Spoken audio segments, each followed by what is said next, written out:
Welcome to Talk New West. Thank you. Thank you for having me.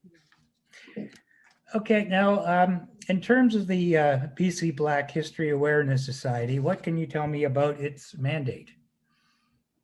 Well, our mandate is to really, we create awareness of the history of Black pioneers in British Columbia, and then we stimulate interest in the study of contributions of persons of African ancestry to British Columbia and Canada. We celebrate also the historical achievements of Black people in arts, education, government, sports, sciences, etc. in British Columbia and in Canada. That is our mandate. Okay, and in support of that mandate, could you give me some idea of the current initiatives that the Society is undertaking? Yeah, we just finished an exhibit on an online exhibit that we did with the Digital Museums of Canada. So you can go online and watch this exhibit there from the Black pioneers.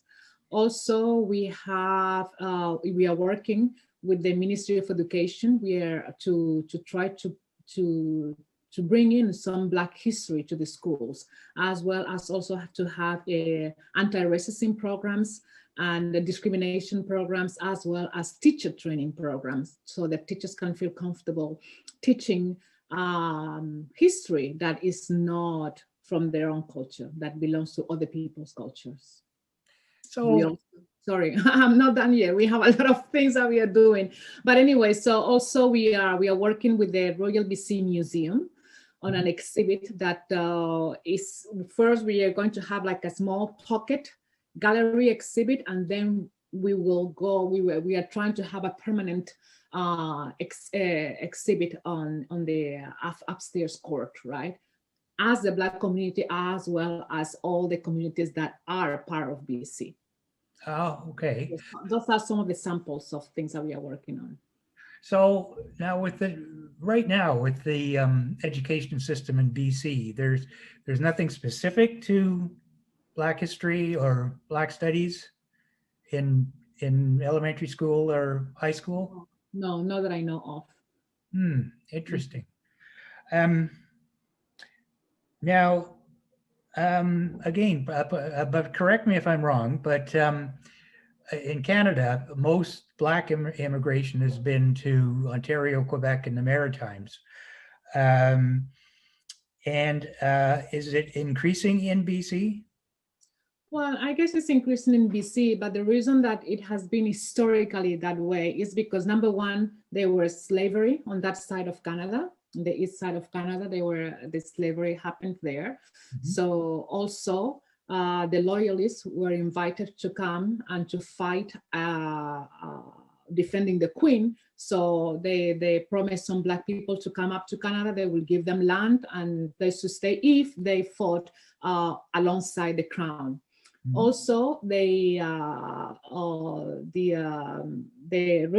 railroads, the railroads that brought enslaved people from the United States to Canada on that side of the country. In the Underground Railroad. The Underground Railroad, yeah. And also the geographical location of the eastern part of Canada, right? So being closer to the Caribbean islands, as well as to Europe and the West Africa, right? And as we know, there's a lot of countries in West Africa that speak French. So it's just so natural that they immigrate to Quebec and to the eastern part of Canada. And also in the 60s and in the 50s and 60s, the BC was not sold to the Black people. In fact, they didn't want Black people to move to BC. This is something that I just learned as well. And and the Blacks that came to BC were very few, and they were invited by Sir James Douglas, as we know, 800 of them. And and they came, they stayed, they left a legacy, but some of them also went back for the reconstruction, I think. Well, yeah, it's interesting because I do know in terms of when you mentioned BC legislating against Black immigrants, there were serious restrictions put on as well on Chinese.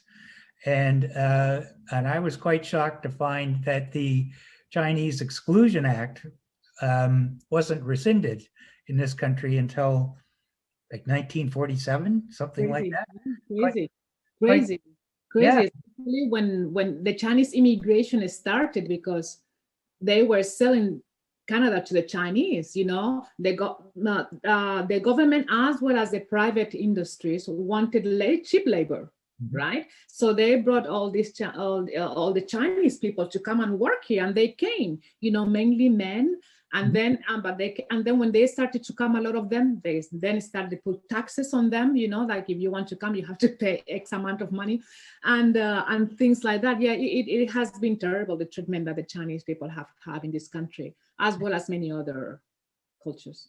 So, but I guess getting back to my question, I do see more black faces around, and so I'm assuming that the community is has grown significantly. Yeah, yeah. You know, tomorrow, is this tomorrow or this week?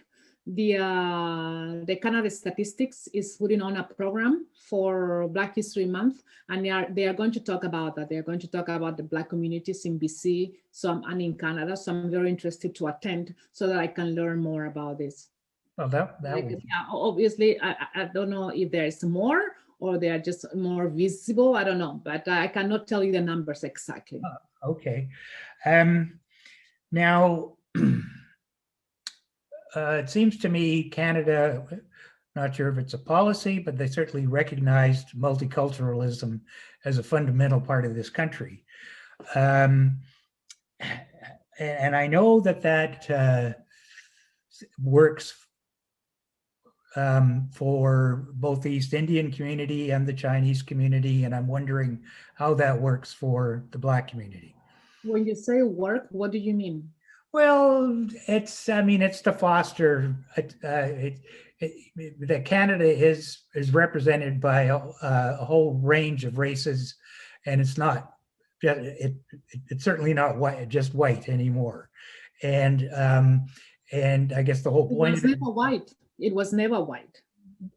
I mean, It was white, it was in indigenous, attitude. and it was all the people that came. And that is, yeah, that is the problem that we have, is the way we convey these messages. Because it was never white, you know, it was indigenous first, and then the white came, the European came, and then everybody else came, and all of them, they worked together to make this country what it is. Anyway, when I was looking at, there were a couple of your programs that were on your website. One was the fifth element of hope, which has to do No, the fifth element of hip hop. with hip hop. And Yeah. can you tell me about that? Well, the fifth element of hip hop. It was a program that we started on Saturday. It seems like I don't know much about hip hop because I'm not the one that has the program, but the youth engagement coordinator that is running this program. There is 5 elements in hip hop. There is the knowledge. There is the lyrics, how to write them. There is also how to rap them, and there is also how to DJ, as well as how to graffiti and all that, all those dimensions of hip hop. So what the engagement coordinator, the youth engagement coordinator, is trying to do is have this program that teach children or youth about hip hop in all of its elements, you know. And there are some youth that are better at some element than others. But the first element is knowledge. So this is where we open up with, and so on Saturday was about knowledge about hip hop and the theory of that. Yeah. Now, is this presented in schools or is it? No, this was on Zoom like this. Oh, People okay. just register for the program and they listen to some of the hip hop gurus, right? In like Ernest, I think, I don't want to say his name wrong, but I can't remember his name now. Ernest Picholi. I don't know. I don't want to say his name wrong. Okay, that's fine. So So all this information's on your website, right? yeah, all this information is on our website. So we started with the first element, which is knowledge, but we are going to continue with the other elements, and those elements are going to be hopefully are going to be taught on this face-to-face. So when COVID is over, yeah. So we will see how. Hi. Also, so the name of the speaker was Ernie Panicoli. Okay. Yeah, and he's a legendary hip hop photographer and a member of the Hip Hop Hall of Fame. So yeah, so it was a really good good conversation with him on Saturday. And the other one is the Ross Bay Cemetery tour. Yeah, that is on the 28th at 2:30. And this is an online guide tour of the graves of Black pioneers and others who were influential in the migration of Blacks to the British colony. Have you live in Victoria? I do. Have you been to the Ross Bay I Cemetery? was there yesterday walking.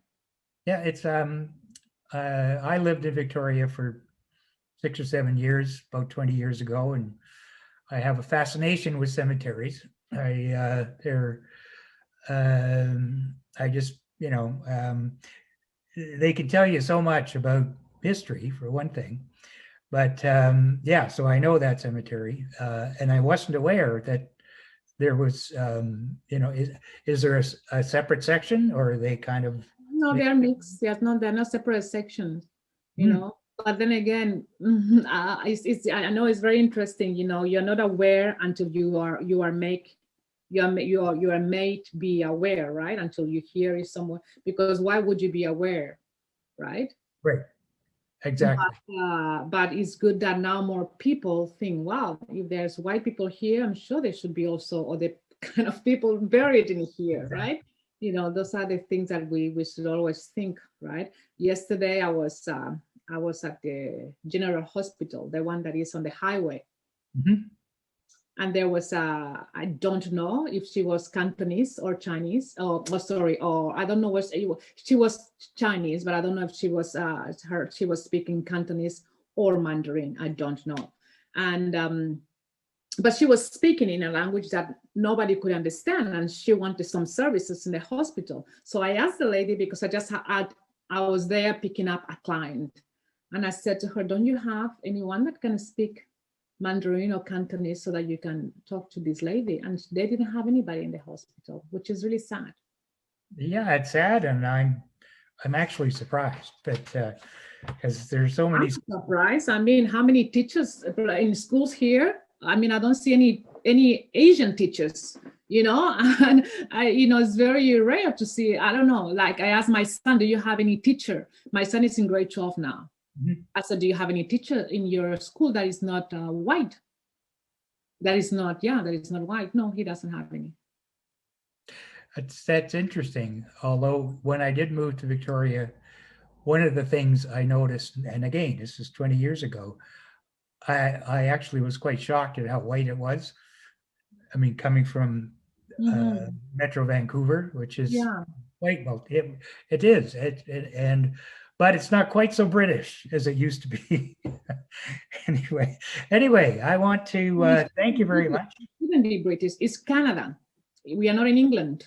Yeah, exactly. So anyway, this has been very interesting, and I appreciate you taking the time for the. Thank you for your patience, because this is the second time we are doing it. So it all works out. So, and I will put there will be information on our website leading the viewers to your website. So, if more information, they'll know where to go. So, thank you very much. Thank you, Curtis. Thank you for trying again. Thank you. Okay. Bye now.